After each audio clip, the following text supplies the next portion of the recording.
Hello and welcome back to my channel. My name is Jennifer and I'm a full-time reseller. I'm also a stay-at-home mom and I live in Tucson, Arizona, hence the desert sellers.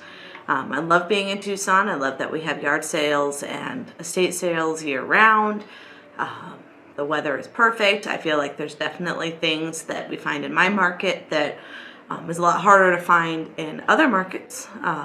But likewise, you'll find things in those that you won't find here. So it's neat being somewhere that's as warm as we are to see the different things that people have and the things they want to get rid of. So today's video, I actually just wanted to go over a few tips and lessons that I've actually made and had working in eBay. And having done this for going on 3 years now, I am still human and I still make mistakes. Even reselling this long, you learn from a lot of your mistakes, but you're still not perfect. So one thing that is the biggest tip is when you are in a thrift store, in an estate sale, and you're looking items up, that you make sure to look up the correct item. So I love electronics. I love digital cameras. I love old cameras. I love video games, consoles, the whole electronics genre. A few weeks ago, I picked up a kind of a fancy cam, a DSLR, at an estate sale. This was a particular estate sale that is normally overpriced, but the girls that run it are really friendly and I just like to support them. So sometimes there's certain things they don't know and that's what I go after. So I'm at the sale. They had this fancy camera and I comped it. So I looked it up. They wanted 40 and the comps I was pulling up were over 200. So I'm like, okay, wow, this is actually something they must not have looked up, because they'll take the time and actually look it up on eBay. If something's not priced, I'll ask them the price. I'm like, oh, well, let me look it up. And they'll pull up their phones, like, oh, it's going for 200. There were also one that used to have combo players listed at $10. No matter what the combo player was, it was always just $10. So I knew the ones that were also DVD recorders were well over $100. They also learned that. So anyways, I find this fancy camera and I put in the model number, and I realized once I got home and I had more time to actually look up this item, it was pulling up the comp with the wrong serial number. So I had camera, I can't think of the name of it right now, but it was like a Canon 123 whatever. And when I put that in, it was finding all the ones for a Canon 123S, for example. And that S meant dollar signs. So it turned out that that was not the camera that I had. I had an older model of it without that S, and something as simple as that S meant a lot less value. So I ended up, it did sell pretty quick, and I can't complain about that, but I broke even. And while it sucks to break even, and you obviously do this to make a profit, sometimes live and learn. So I'm just glad that I did break even. I think I made $5 and shipped it. Person's happy. We move on. Another thing that I've also learned recently is that I don't like to ship fragile items. I really don't. The most fragile I'll get is coffee mugs. I love to ship coffee mugs because I've got this down to like a jam. I wrap it in bubble wrap, and then I take a thin piece of cardboard, wrap it in that cardboard, and that seems to protect the handle. I used to ship them and the handles would break 50% of the time. And now, knock on wood, I've yet to have a handle break. So by wrapping it in that cardboard and then putting it in a box with more bubbles, I've been doing pretty well on my mugs. But the fragile item I am talking about in particular was, I think I mentioned it in a previous video, this really nice collector's edition Disney Donald Duck lamp. It was a stained glass, and it ended up like just crushing in shipping. So I took some tips from a local shipping company. The place I take my FedEx drop-offs, they pack as well.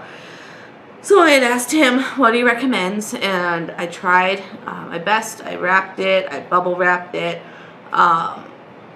Thinking back, yes, I probably could have packed it better because it didn't make it. It got completely destroyed. So I had to refund the buyer. And I'll put a picture of what that lamp was on the screen during this, but I had to refund the buyer, sold for over $550, and I am currently 4 weeks later still fighting with FedEx for an insurance claim. I'm trying to talk to the buyer to see if he has, they're just now asking for more pictures and more description of how the box arrived. They want a picture of the label on the box. I'm like, it's been a month and you're just now asking for this. So I'm probably going to end up losing it, and it stinks. It definitely sucks, but now I know expensive fragile items are not for me. I'll ship VCRs and combo players all day. I like pool noodles for those, where you take the pool noodle, you slit it, and kind of create like a taco around the edges, and then a lot of bubble wrap. So I'll ship those all day, and they make it just fine. But this lamp, it's gonna be the thorn in my side for a while. So a little upset about that, but we'll let that one go. You can learn from it. If you're not comfortable with shipping fragile items, don't. And I thought, hey, how hard can it be? It really can be that hard. All right, the other item that I learned from, so it still goes to shipping, and it was calculated shipping. Always do calculated shipping. Very rarely do I do free shipping, and it's because of this. I listed this item as free shipping because that's what the comps were, and you gotta definitely price it to where the comps are, because if I am selling it for $50 plus shipping, but they're only selling at $50 free shipping, I'm just gonna sit on my item forever. And it was a big item. It was I don't even know how to describe it. It was like the frame of a workout contraption. This thing, it was called a bean, B-E-A-N, bean. And the irony, a week after this sold, I found the actual bean at Goodwill. This thing's haunting me. So the frame to this, I paid like stupid cheap, like $2 or something at a church sale. And it sold for like $45 free shipping. Of course, it had to be somebody in the far East Coast that bought it. I think it went to North Carolina. But it's always, if I have free shipping, you can guarantee it's going to Florida, North Carolina, New York, Pennsylvania. Somewhere very far away from Tucson, Arizona. But I had listed it as free shipping, and I think I made 50 cents on this item. It was ridiculous to ship.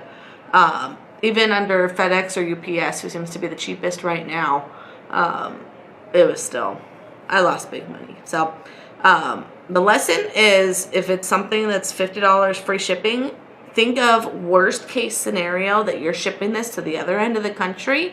And because I mean, the only way it would have got worse is if it was going to Hawaii, because you can't do ground shipping to Hawaii, and it would have been probably over $100 to FedEx 2-day or do priority air over to Hawaii. So I guess it could have been worse, but free shipping on something that big was just dumb on my part. All right, so those were my lessons of today. Moving forward, I wanted to go over a couple more tips that I think could be helpful as a new reseller, as somebody who's starting out at this, someone who's not as seasoned, a few things that I've learned. So one of them is offers. I do like to take offers on items. I do not put a cutoff. You can kind of create a parameter where you say if it's less than 20% of your asking price to automatically deny. I don't like to have that on. I'd rather just, I'll see the lowball offers, I'll get offended, like laugh at the person, but then I just always counter offer. So if it's, I like to use the rule of around 20%. If they're putting an offer in around 20% of my asking price, I'll accept it.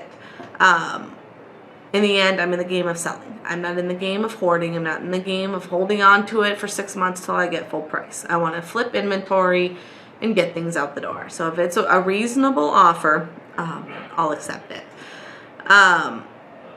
Then the other thing that I've been working on is lotting items up. So I'll buy items that are kind of in bulk, because you tend to get a better deal on it at a yard sale when you buy it in bulk. So if somebody has a lot of a similar item, I'll ask them, okay, if you want like these mugs. I found some mugs the other day, Disney mugs for $5 a piece, and he had 5 of them. So, okay, how much would you do if I bought all 5? So then he knocked off and gave me 1 of them for free. So same thing at another sale, I did some Halloween items. These were Lee Mack's Spooky Town Village pieces. There were big houses, there were small pieces, there were little characters, trick-or-treaters, tons of stuff. So I separated out the big items, the houses, but then I was left with a big tote of all the small stuff. They were still going for like $10 or $15 each. Like each trick-or-treater, each Frankenstein, each skeleton, like this was a heck of a village. So I could have separated it and probably made 2, 3, 4 times what I made on it. But again, I'm in the business to sell.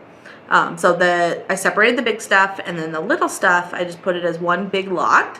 And I priced it at $200. So it ended up selling, I think I took an offer of $190. And I was happy with that. So I've got a big U-Haul type box, boxed it all up, and off it went. So lotting things up is a great strategy if you just want to get rid of it. Silverware, I do the same thing. There was a very nice set recently that I sold for over $200. And I could have sold, gosh, I think people were selling 4 forks for like $50. I had 70 something pieces.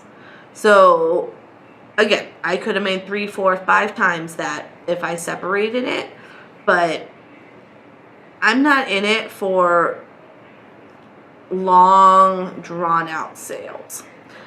There's definitely people that do, and there's nothing wrong with it. It's just not my business model. I would rather get my chunk, get my profit, and then hand it off to the next guy. So if it goes to a reseller now, this village pieces, and they want to part it all out, more power to them. If they want to take pictures of every single item, if they want to ship every single item, oh my goodness, yeah, like that's more power to them. But I would rather get one big box, sell these 50-something items as one, and be done with it.